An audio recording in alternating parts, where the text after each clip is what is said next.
There's the easy way of doing this, and then there's the more advanced way, which is actually more accurate. And I recommend doing the more accurate way. Don't just kind of throw a number out there based on how much you're grossing or netting. You'll hear people that'll say it's like 1 year of gross or like 3 years of net.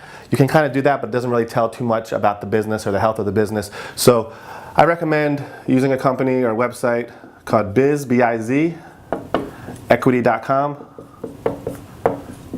It's like 80 to 100 bucks, and it gives you a whole year membership where you can run as many business evaluations as you'd like for like 100 bucks for the year.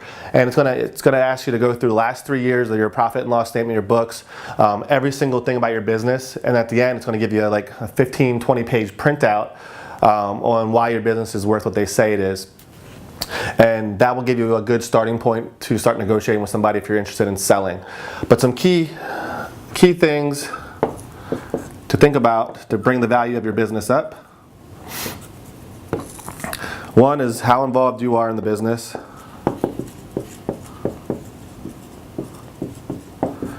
If you have to be there, and if you were to leave, like if you're one of those people that don't take any vacations, because if you do, like your numbers start going down, it's going to be a big red flag, and it's going to decrease. So whatever that starting number is, that number just keeps coming down based on these key things.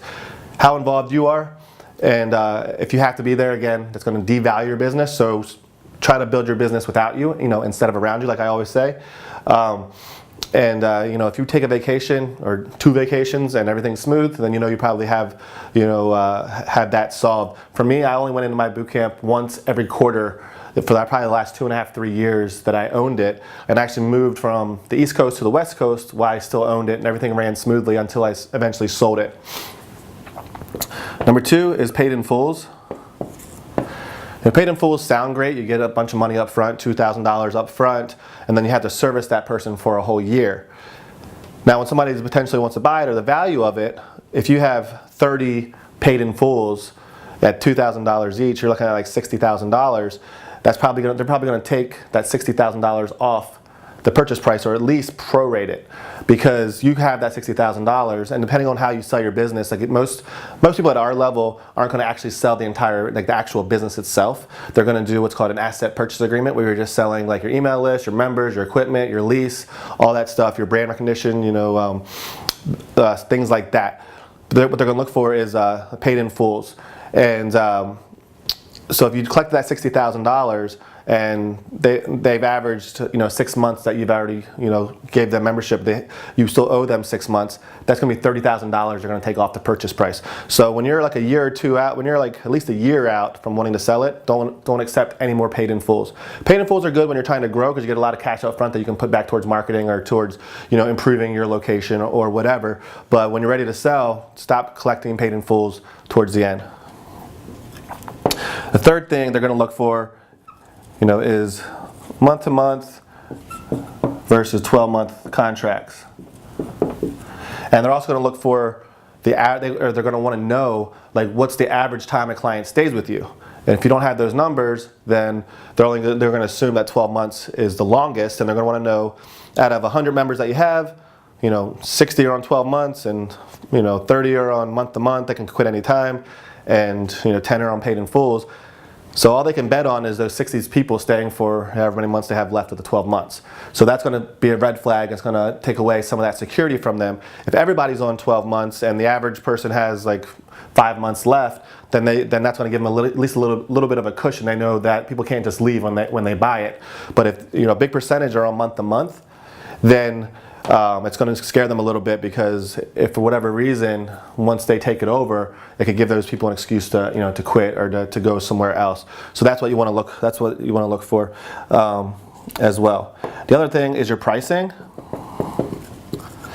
It needs to be consistent.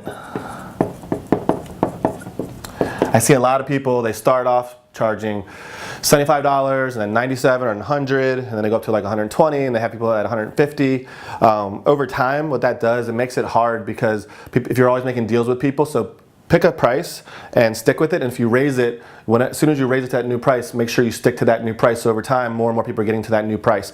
Because if you're all over the place with pricing, it's going to be a big red flag to the person coming in to buy it.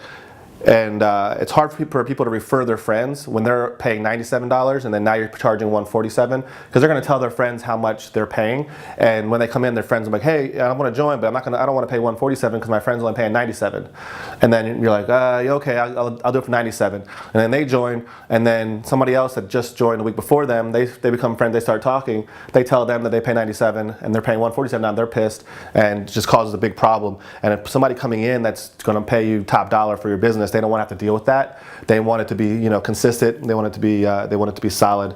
The fifth thing is run your business as lean as possible. So if you're paying for coaching or traveling or eating out, parties, new equipment, all that stuff, it all goes against your profit and loss. And that's one of the mistakes that I made, because I ran all of the masterminds that I joined, all the coaching that I did, all the traveling and events that I went through for my business. I ran it all through my business. So my profit margins were a lot lower than what they really were, what they really should be or look like.